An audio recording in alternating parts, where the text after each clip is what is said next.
sure if they still exist, who seek to build a slaver's paradise consisting of the southern US, Mexico, Central America, and the Caribbean.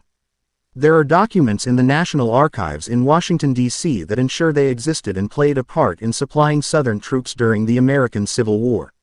There are also rumors that they staged Jesse James's death to get the government off of his back. This is thought to have happened because his brother was a known member, as well as Clell Miller and various others of the James Younger gang.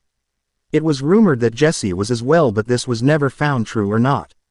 It is also rumored that the $3 million+ that the James Younger gang as well as other outlaw bands stole was how the KGC got its money. Here is a link to a site where you can learn a heck of a lot more.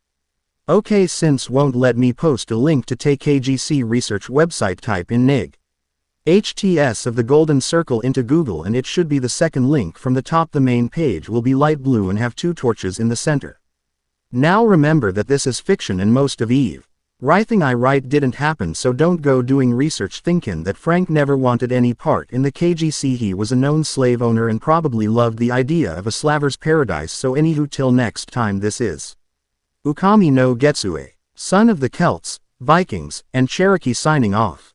Inyan Kara. Anyone who has and or is doing research on the KGC, I would be overjoyed if you would send me links to websites and or titles of books where the info came from. The KGC has become a topic of great interest to me after I learned of their existence. Between them, the Templars and Masons, I have a mystery that could take beyond my lifetime to solve. I do so love a good conspiracy theory. Anywho, hope all's well for my beloved readers, and don't forget, if you have a quote, submit it by PM and or review, and I'll give you credit for it if I post it. Oh, and for all intensive purposes, it is currently 1980-ish at the beginning of this chapter, and don't give me any lip about discrepancies in my timeline and I stories. Actually, timeline you don't like, don't read, ya no good slick dealin' rattlers aka flamers. QQQ. The militia were clamoring for the death of all guerrillas, and people were afraid to come near me or about me. Jesse James QQQ. My what? Naruto asked incredulously. Look, it's hard to explain, but I can prove it, and tell you how we got here, Arashi replied, still speaking in Japanese. You know I speak English, Naruto asked, raising his gun to bear on Arashi. I have this for one, Arashi stated before lifting a small necklace from under his shirt. Naruto stared in disbelief when he realized it was the same necklace that hung around his neck, given to him by Tsunade.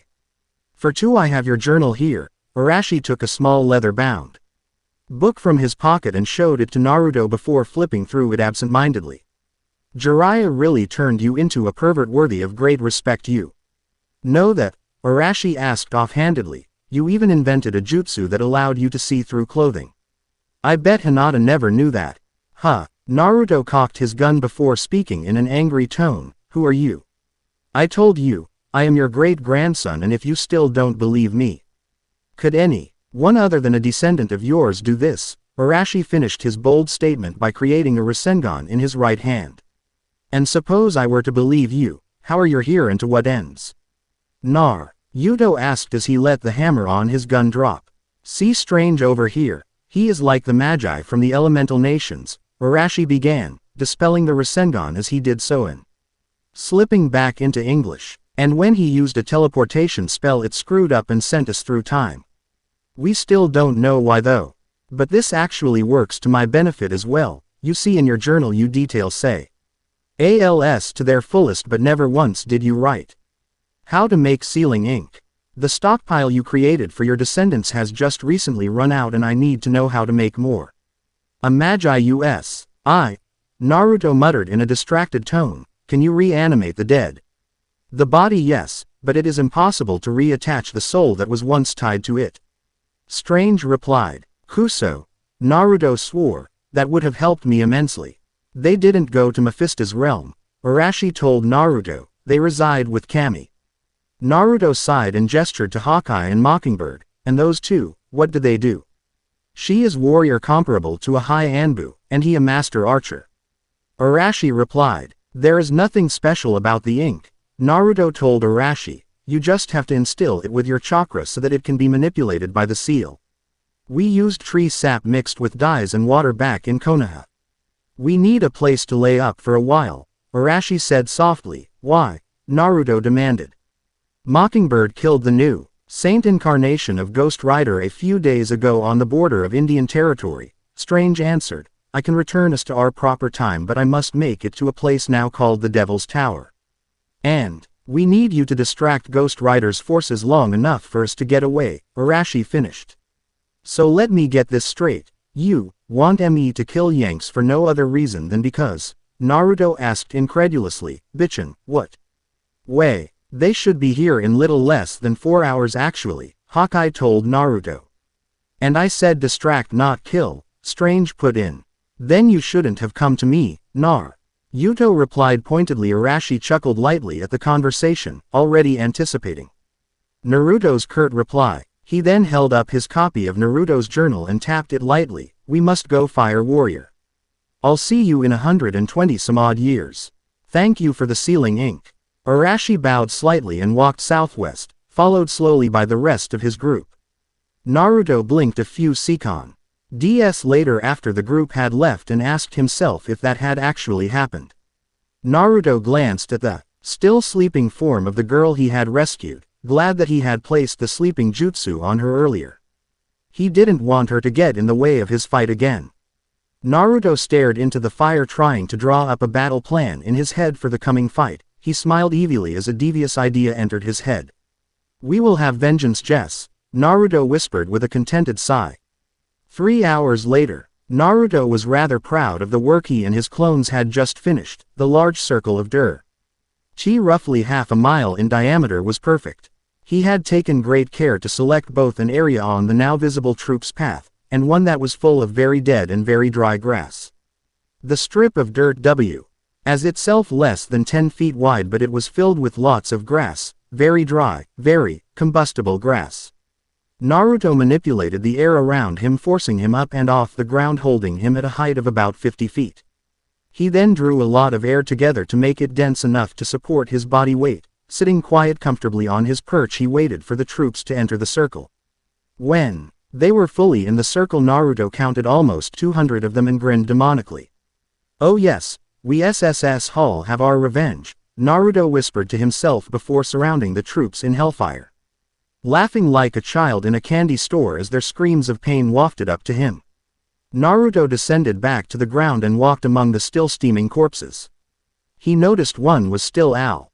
Ivan promptly stabbed the man through the forehead with his ninjutsu. This was for Z and Jess's kids. Naruto muttered to himself, trying to rationalize what he had just done. On the way back to his camp, Naruto dropped to his knees. Eyes wide as what he did finally sunk in. What have I done? He asked in disbelief. I've become no better than them. Naruto looked up at the stars, defeat mirrored in his eyes. I need your guidance, Jess. Tell me what I need to do, old friend. Naruto waited for what seemed an eternity, hoping, praying for some sort of answer. Naruto was broken out of his reverie by a sharp whistle. His head shot up along with his gun in the direction the noise had come from. Shit ya old dog, I try to drop in on an old friend and I get a gun for my trouble, an unknown voice chuckled from the darkness. Billy, that you? Naruto asked questioningly. The regulators stand with ya, the voice replied, we brought some friends too. Naruto got up in disbelief, hoping it was true. The light given by the stars and the moon was just enough to make out the face of the man speaking. He was overjoyed to see that stupid lopsided top hat and those unruly brown locks. Billy, it is you, you old coyote. Heard you was gatherin' an army, figured you might need some help. Turns out King Fisher and Doc Holliday feel bout the same as we do. So Fisher started to get to talkin' with his Mexican buddies. And Holliday went to Buffalo Bill. We're just the advance group. You got outlaws from every state headed your way, even heard Butch Cassidy was bringin' the wild bunch. So I figured you're ol. Deep pal Billy the kid could dome and help ya out. Seein' as how you helped me down in Lincoln County, it's the least I can do. Thank ya Henry, ya don't know how much this means to me. Naruto replied softly, how many times do I gotta tell you to call me Billy like everyone else, sides them Yanks killed Pa. I got my own interests at heart too. Billy replied, you brought all of the regulators, Naruto asked skeptically. Hear that boys? Our old friend don't believe us, Billy called behind him. The roar of 40-some odd voices screaming in acceptance greeted Naruto's ears. Oh, and did I mention we kinda sent word to all the remaining rebel forces too? Billy asked with a grin. The Yanks won't know what hit 'em. Naruto told the men. Come on, I'll show you back to my camp, we can rest up and make it back to the people in the morning. The next morning. So how did you find me? Naruto asked Billy. All we knew was to head north and find the Black Hills, meet up with the Injuns and kill some Yanks. Findin' you was just a bonus. Billy replied with a grin. So what's with the squaw? It's complicated, Naruto replied curtly. Said female ignored everything around her, simply staring into space with a dazed expression. Come on Bill, we better head out now if we want to reach the chiefs by nightfall. Naruto sighed out before helping the girl onto Sendo and then mounting the horse himself. So have you too, you know? Billy asked. No, Naruto told him with a glare, now quit with the questions. That evening, Fire Warrior, who are these you have brought with you? A Comanche scout asked Naruto, Saint. Peeing out from behind a tree with an arrow strung on his bow. These are friends, they have come to help us fight, Naruto replied calmly. If you would tell Porcupine Bear and the other we are here, I will explain the whole situation. As you wish, Fire Warrior, but I will have to place a guard to make sure they don't try anything stupid, the scout replied. Of course, Naruto told the scout. Turning to Billy he said, keep your men in line. I won't be held responsible if they scalp one of yours for something they did. Billy gave a nod of acceptance and relayed the news to his outlaw band. Short. While later the various shaman and chiefs of the people walked out of the forest in front of Naruto. Greetings Fire Warrior, Fog Water called. And to you my friends, Naruto replied, dismounting from his horse. Who are these? Big Tree asked distrustfully. They are friends, Naruto told the chiefs. I helped them and now they are here to help the people. And they also took the liberty of relaying the word that we were building an army. Turns out there are still a lot of people who don't like the Yanks. The shamans began to whisper among themselves frantically while the chiefs exchanged glances. Finally an agreement was made between the shamans and the chiefs. They must remain outside of the circle. Fire Dancer began, and if they breach the circle or try and harm one of the people they will be killed. Walks with Bears finished. Naruto replayed the news to Billy, who agreed to the terms, saying, I don't mind them Injuns, but it might be better if we stayed separate. Masta everyone else comin' won't think the same. I agree, Naruto replied. Later that day, at the lodge from ch. 3. Wait, Wait, Frank, back up. A secret society of slave owners. You've got to be kidding me, Naruto asked the man. Fraid not, old friend. Kochi's scouts have already picked off 2 or 3 men bearing their symbol, Frank replied somberly. Naruto looked to Kochi's, who merely nodded agreement. What's their symbol? Naruto asked with a sigh. A golden circle with a cavalry saber going through it, Frank replied somberly. Just a quick side note, I made up their main symbol since the KGC had or still has over 300 symbols derived from Indian lore, Spanish culture, Masonic teachings, and Templar signs. I kinda gave up the search for finding a defining symbol like the Templar cross for the KGC.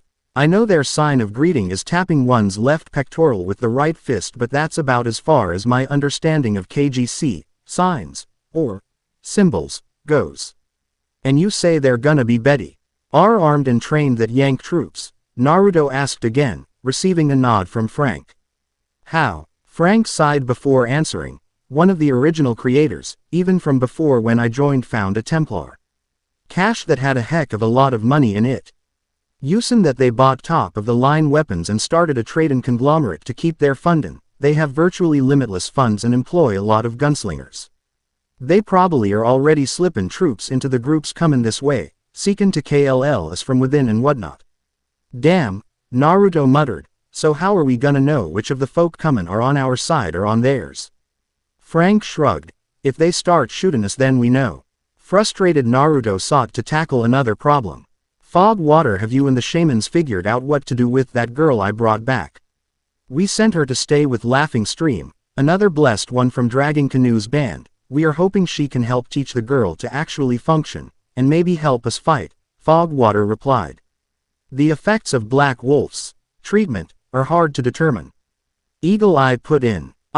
We are not sure if she will ever break out of her slave mentality, Earthshaker finished. And if not, Naruto dared to ask. The only person she identifies with anymore is you, Fire Warrior. If Laughing Stream cannot help her, we believe that you would be the best person to care for her, Fire Dancer said calmly. Naruto mentally face-palmed at the thought until his inner perv kicked in. Totally willing. No bad exploiting people bad, especially someone who has been through enough pain. Naruto thought. We need to make plans for defense, Porcupine Bear interjected. Agreed, the other chiefs said simultaneously. Okay, so what do we have to work with? Naruto began. So far, how many be? Raves and Blessed Ones are prepared to fight. 1,000 of my braves have pledged service, Manuelito stated. We have sent runners to the other known tribes and bands of the West seeking aid as well. Fire Warrior. Little side note here, I couldn't find the names of any Navajo warrior societies, and I was wondering if any of my readers might know their names or if they even had warrior society. At all, just trying to keep historical accuracy concerning Native American life. All of my dog soldiers have pledged their service. Fire Warrior. My wolves, elks, red shields, and kit fox men have pledged service as well. Wolves and kit foxes were sent out to the southern plains to recruit any existing tribes or bands, Porcupine Bear stated. My Tia-Pa warriors, Ohoma warriors, Black Legging warriors, and Gourd clan warriors have also pledged to fight. They are to be led by the Koitsunko, Kiowa for Dog Warrior, a group formed of the 10 greatest warriors from all Kiowa bands and warrior societies. As with most Native American tribes, no important political decisions were made without consulting the Koitsunko's opinion first. Big Tree told the group, we have sent scouts to search the Stern Plains for any remaining tribes and bands. 700 Apache braves have pledged to fight. We have sent scout parties to the plains to seek any tribes and bands still living, Cochise told Naruto again couldn't figure out if the Apache had warrior clans societies. My wolves, red hawks, and deer warriors have all sworn to fight. We have sent scouts to the northern forests to seek any living tribes or bands. Dragging Canoe told to group there were 4 other Cherokee clans: the Longhair Clan, Wild Potato Clan, Red Paint Clan, and the Blue Holly Clan. These clans, however, were not warriors and as such are not included with the other warrior clans. I have 500 Cheyenne braves ready to fight. Fire Warrior. We have sent scouts to the northern plains in search of all tribes and bands willing to join our cause. Buffalo Hump stated. The first scouts to come back, I want them rested and then sent to the southern forests. Naruto commanded, can we make it over the big mountain? In time to seek aid from the tribes to the west? It would be a difficult task to make it that far in so little time, Fire Warrior, Big Tree told him. That is assuming any of the tribes over the mountains still exist. Dragging Canoe added skeptically. Okay, well, how many blessed ones do we have willing to fight? Naruto asked the shamans. 12. Wind Walker told Naruto. So basically we have 12 people who can use jutsu. Another 12 who have abilities I can't even begin to guess at, and 8,000 braves. I'm guessing we could have anywhere from 1,000 to 15,000 outlaws and ex-Confederate troops. Naruto mused silently. Do we know how many Yanks we're up against? Frank asked. The last count by my scouts put them at well over 100,000. Cochise told Frank. His number was agreed upon by the other chiefs as well. Man to man, how many Yanks could one brave take out? Naruto asked. Over the course of 6 months a good 300, Cochise told him. 50. 3 of my braves held off a force of 5,000 last year while the rest of our tribe escaped. I'm guessing the other tribes have the same level of skill. Again the chiefs nodded in agreement at this fact. But that's also assuming that they come at us with only troops and mounted cavalry. Naruto said. They got a hard-on for this fight and will throw everything they have at us, Ghost Rider. And any other blessed ones they can find included. And also assuming that the Golden Circle doesn't attack us from within. Naruto noticed the shamans whispering among themselves and wondered what they were talking about. Fire Warrior, we might have a solution to our problem, Fogwater finally said. Inyan Kara, Eagle Eyes said reverently. What is Inyan Kara? Frank asked incredulously. The Holy Mountain Walks with Bears said. Long ago Sweet Medicine sought it out to talk with Old Man. He told Sweet Medicine how to help our people. Perhaps he can help us again. We think he might show us a why into the sacred caverns, Windwalker told the group. What are the sacred caverns? Naruto asked in a questioning tone. Long ago the people were thriving and we spread from sunrise to sunset, Fire Dancer began. The people became corrupt and evil in the eyes of Old Man, Earthshaker continued. So he sent a great flood onto all the lands, saving only a few of each tribe who had not turned away from him, Eagle Eyes continued. He showed them into the sacred caverns deep underground, closing the opening after they had entered, Walks with Bears continued. They lived in the caverns for many years, till a new generation of the people were raised to follow and love Old Man. He then opened the caverns for the people to return to the lands that he had given them. Fogwater finished. A story is told. Among the Apache of a great warrior named Tohausen, old Chief Lone Wolf rose among the ranks of the Koitsunko. Before he died he had one dream, to visit Inyan Kara and find the entrance to the sacred caverns, Cochise told the group. He went on his journey with 2 others of the Koitsunko, his brother, and his son. Tohausen never returned from his journey, but his brother and his son returned earing his war spear and his scalping knife. They told of a fantastic journey to Inyan Kara, of meeting with Old Man and seeing the entrance protected by Old Man's animal spirits. Cochise told the group, we only thought it to be legend. But at this point even legend might help us. Then we know where we must go, Naruto told the group, to Inyan Kara, and to the people's deliverance. So what do you guys think of Chapter 5? Personally I think I did a good job, what with the Native American history and legend. I really do want to make the Native American aspect of this story as authentic as possible as far as daily life and culture go, and I am doing research into it, but if any of you guys know any good books or website I would be very grateful for the titles and or URLs, and please read my other stories and leave a review if you would, I would be very grateful. Anywho, this is Ukami no Getsue signing off. Ukami no Getsue, son of the Celts, Vikings, and Cherokee Eorin Gobrak.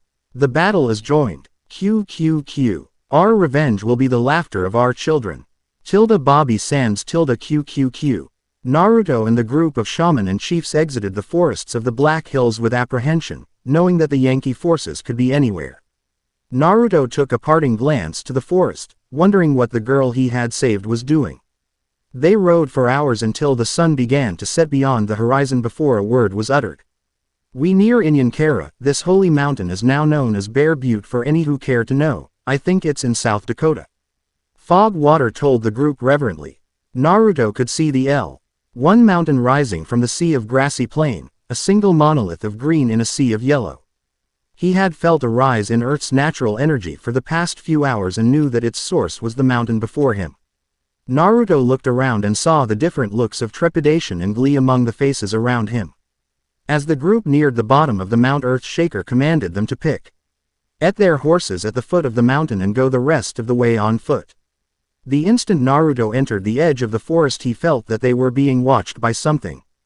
The feeling reminded him of the times he had been forced to meet with Kyuubi, almost like they were being watched by an otherworldly presence. Fog Water, do you sense it too? Naruto asked quietly.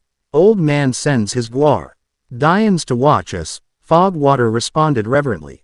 The group continued for an hour or so before coming to a halt in front of a small hut. Naruto could hear soft music coming from it that stopped as they did. When the door opened, a man stepped out wearing a faded northern uniform under a black leather trench coat with a split from the waist to the ankles to allow the wearer to ride a horse more comfortably. Naruto snarled in contempt and drew his bowie knife in a reverse grip, falling into an advanced attack stance as he did so. Naruto noticed in this split second that the man had spiky black hair that connected to mutton chops going down to his chin. Relax, the man said, holding his hands out, palms forward in a non-threatening manner. I mean you no harm. A yank meaning no harm, that's a first, Naruto snarled.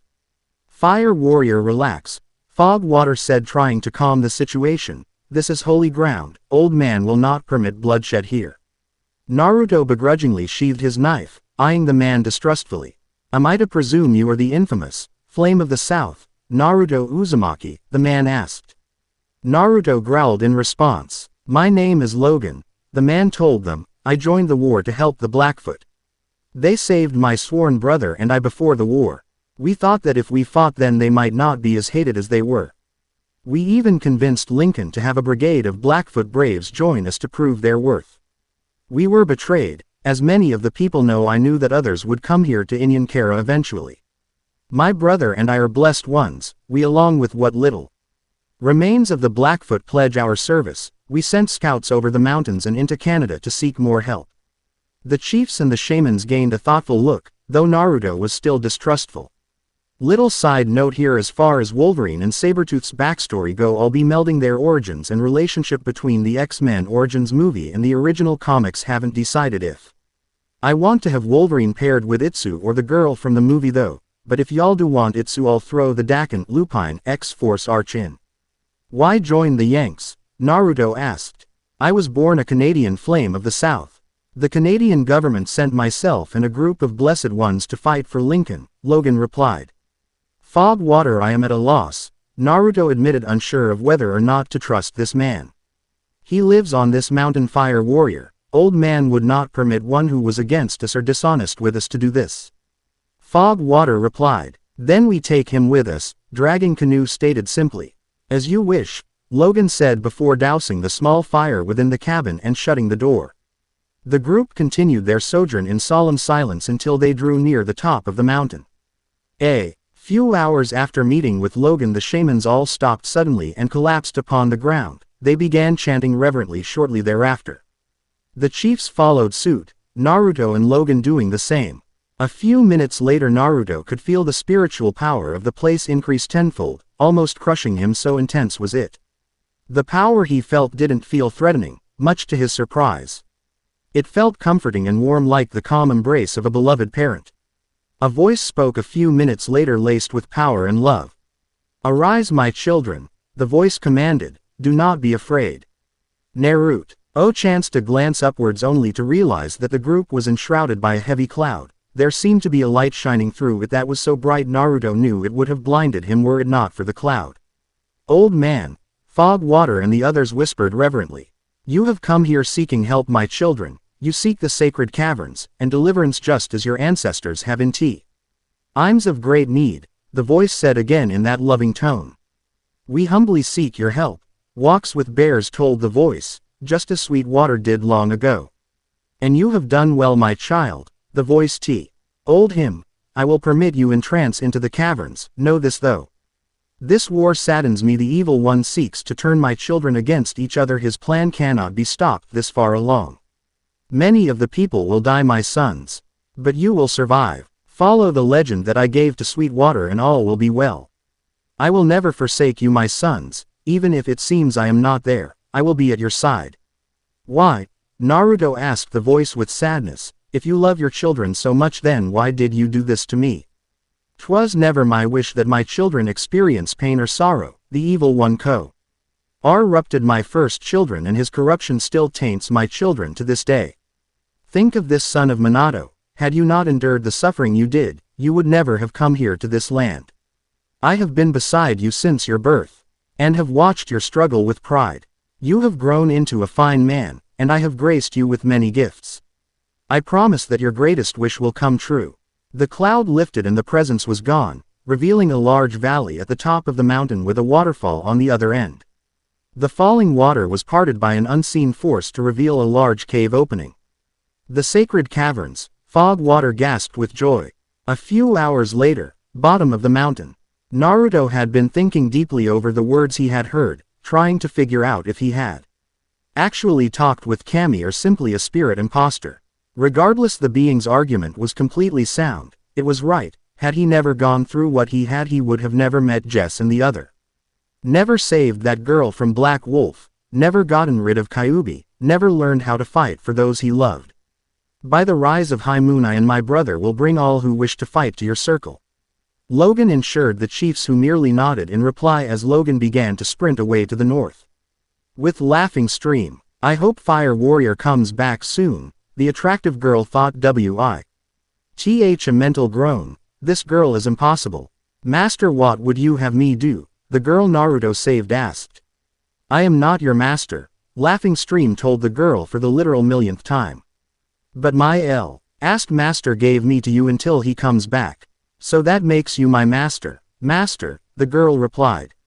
I don't think she will ever be able to function on her own, Laughing Stream thought, not completely anyway. Master, the girl asked again. Okay, I have something for you to do, Laughing Stream told the girl, who perked up at this statement. Always ready and willing to please, think of a name you wished to be called. As you wish, master, the girl replied, sitting down with a thoughtful look. Thank the spirits, Laughing Stream thought, that should keep her busy for a while.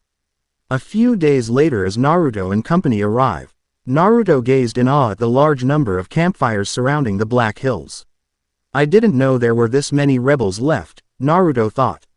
As the chiefs, the shamans, and Naruto neared the large continuous camp encircling the Black Hills, he picked out people he knew.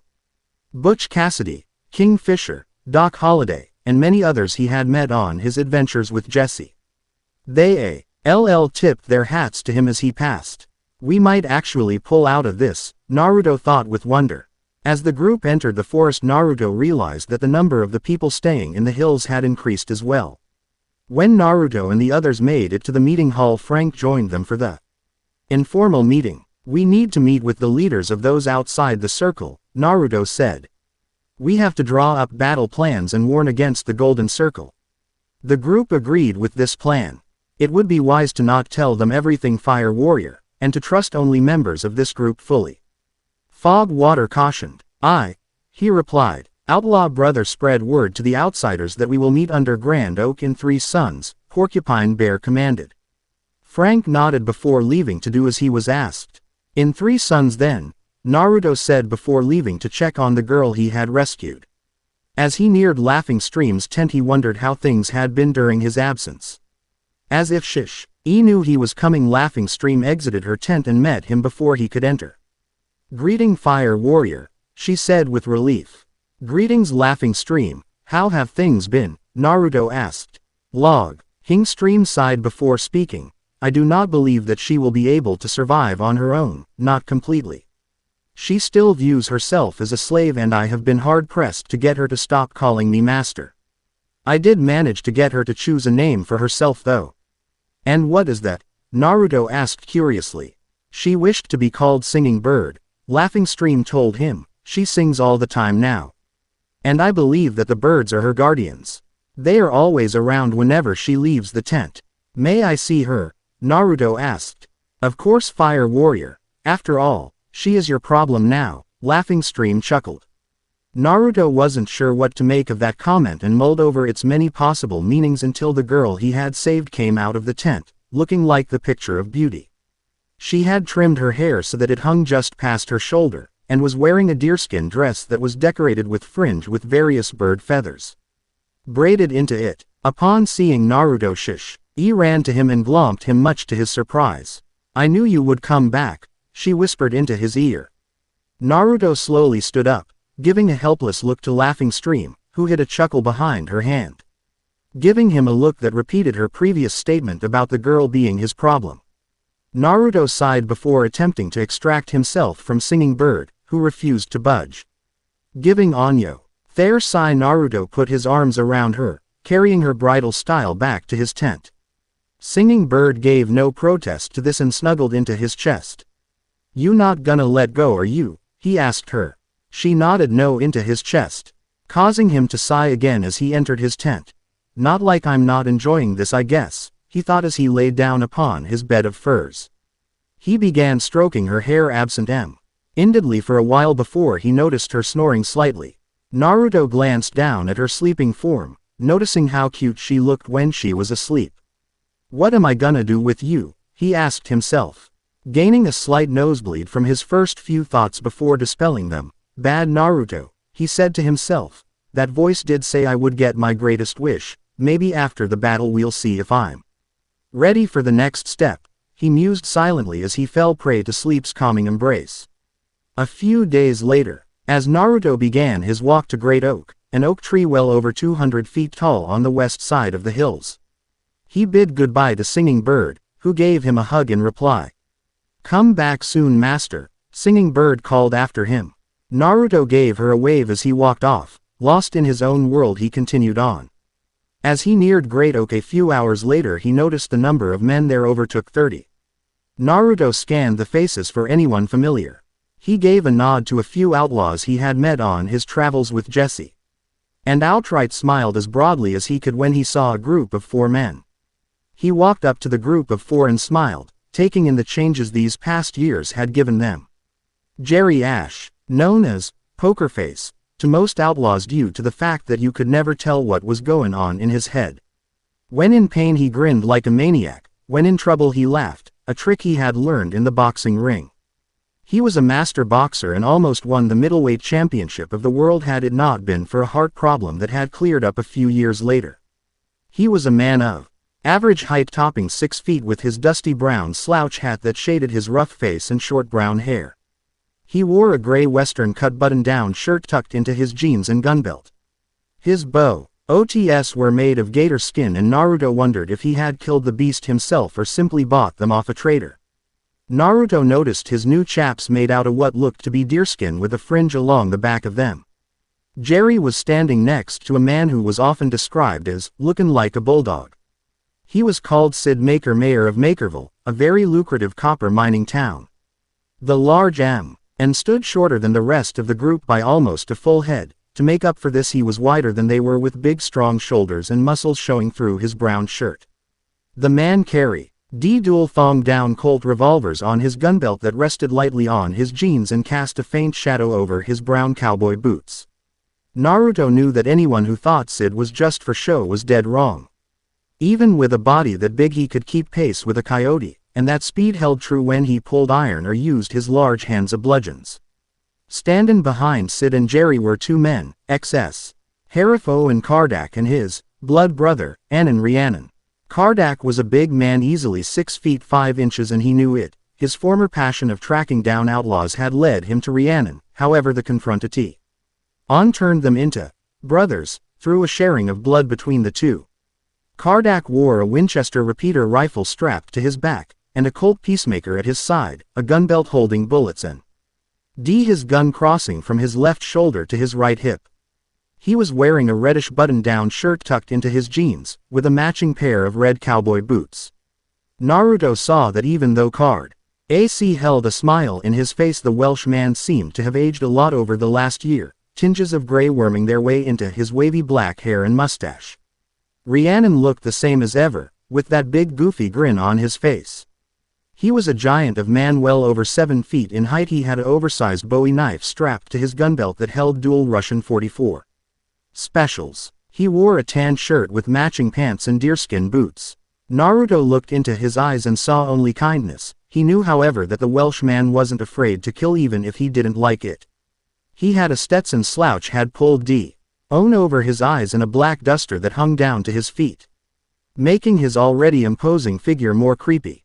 I do not own anything created by Max Brand, even if I did change his characters around a lil. Naruto went up and shook each of their hands as the 5 exchanged grins. Been a while huh boys? Naruto asked the group.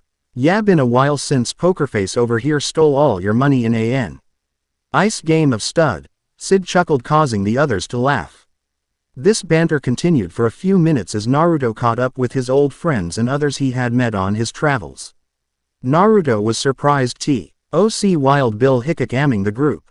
And when asked, Hickok said sadly, "Government gave me my position as a sheriff. 'Twas that same government that killed my deputy." Naruto chuckled at the response before moving to stand with the chiefs. Fog water quieted the group of assembled men so that the chiefs could speak.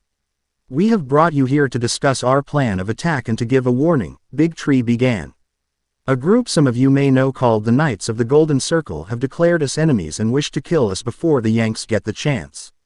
Naruto continued, watching with the ferocity of a hawk's gaze for any negative reactions. Their symbol is a golden circle with a cavalry saber going through it. Little side note, I have recently found through an amazing book ring the title of Rebel Gold written about the KGC that their symbol was a crescent moon pointing downwards with a star under it, but I'm too lazy to change it now, so Naya, Frank told the group. They may attack from within your own groups. Men you have fought with may be members without your knowledge and may seek to attack.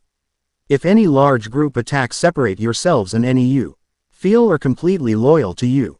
Bring them within the forest and we will take care of the rest. Cochise told the group as he fingered his scalping knife. On to our battle plan, Naruto said. The Indians will be running guerrilla attacks on the Yanks as soon as we know they are gearing up for war. All outlaws and or outlaw bands, we need you to do what you do best. Fuck up the Yanks as only we know how. Ex-Rebs, we need you to form into your old regiments and squads. From there we need have to go east towards New York, destroying, attacking, and taking prisoner any and all Yank forces you find. The oath. Half we need to go south towards New Orleans doing the same. In a month and a half any of you and your men still living I expect to see here under Great Oak. Naruto knew how vague the orders were and they were designed to be that way. He and others of the people understood that these men knew their job better than they did. So taking this into consideration, Naruto let them. Naruto had preview. Sly sent runners to the outlaw bands he knew best, namely Billy the Kid and his regulators, Buffalo Bill and his followers, and various other quickdraws and sharpshooters he had met in his travels. SA runners sent letters telling these men to move to a location to the northwest. Naruto had a special plan for his friends. Later that day, Naruto climbed to the top of Great Oak with a mix of joy and sorrow. He was glad that the multitude of people who had been invading the hills were slowly leaving, yet sad because he knew many of the people leaving would never make it back.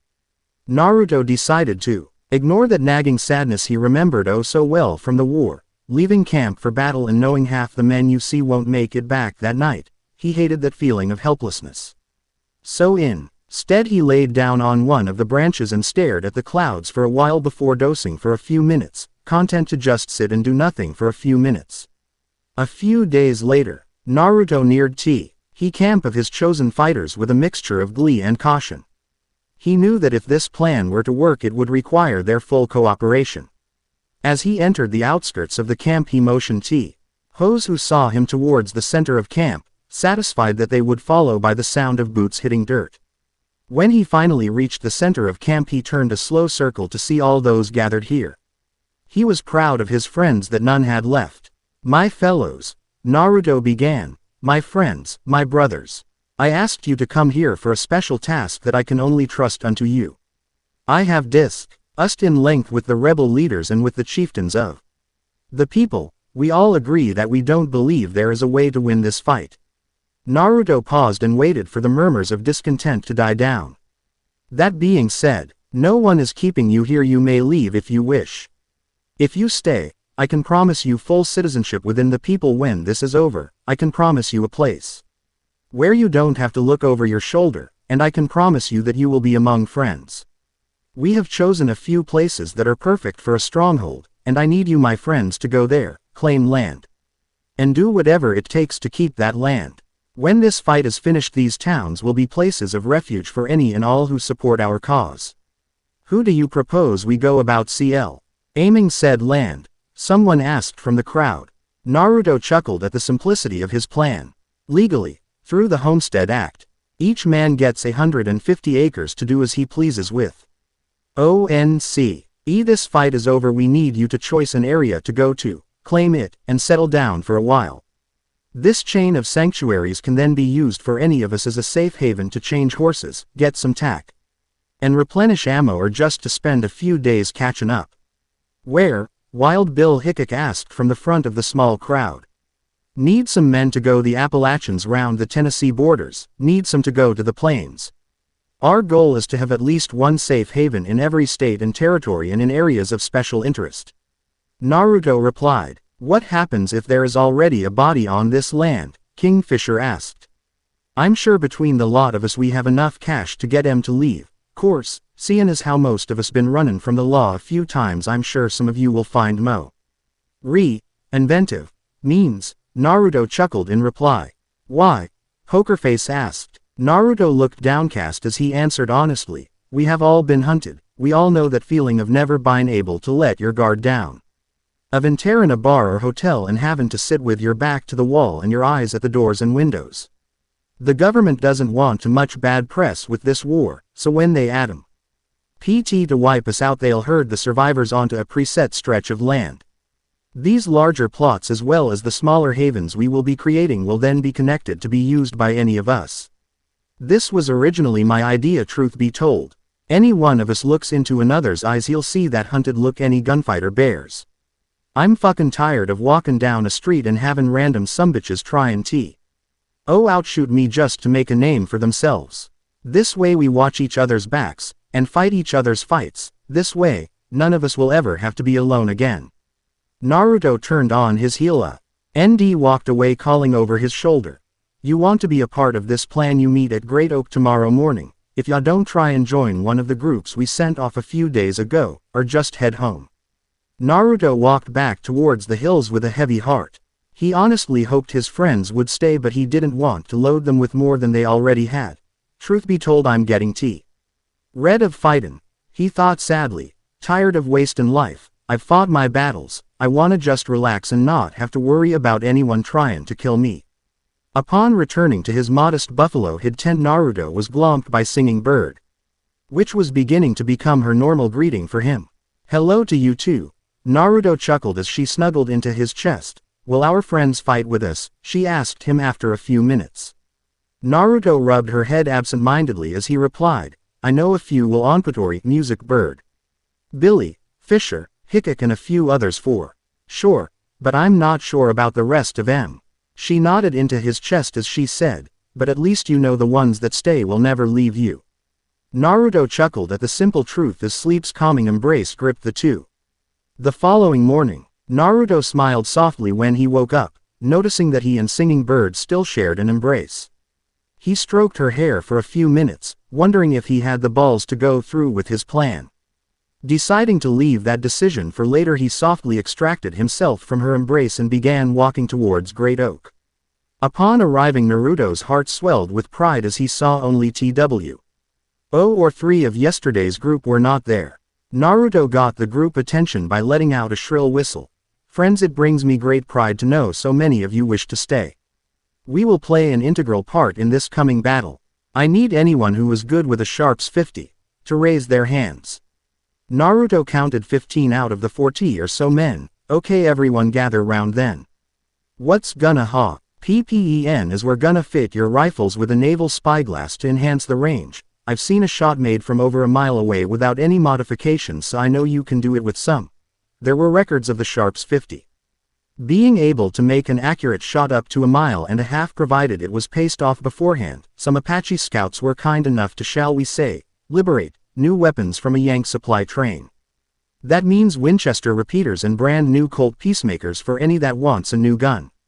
Naruto grinned at the crowd's look. They all knew that those weapons could cost 3 good horses for a set. He also knew that a few of the men, such as himself, had gained an attachment to their current weapons and refused to trade them. Naruto didn't mind upgrading his rifle though. We're gonna set up the Sharps group in some of the higher trees on the perimeter of the hills to act as a first line of defense. Everyone else will be on the ground under the Sharps squad members' WITH their rifles for any that get through that barrage. We realize that eventually we will lose, however we're gonna take as many of those Yanks as we can with us. Naruto's final statement was met with a roar of approval from the men. After the crowd died down, Naruto continued. The Yanks, LL be here in less than 3 weeks if our scouts are correct, so that means we have 1 to train you guys in. Another week to get plots for our sanctuary line. 2.5 weeks later. Naruto was truly proud of his outlaw friends. They had begun to call themselves the Woodsmen on account of fog water taken how to move silently and how to meld into their surroundings. His Sharps squad could hit a rabbit-sized target from a mile away with the added optics, and his other friends had put the term, Reized Leiden, to shame. Such was their speed with a pistol.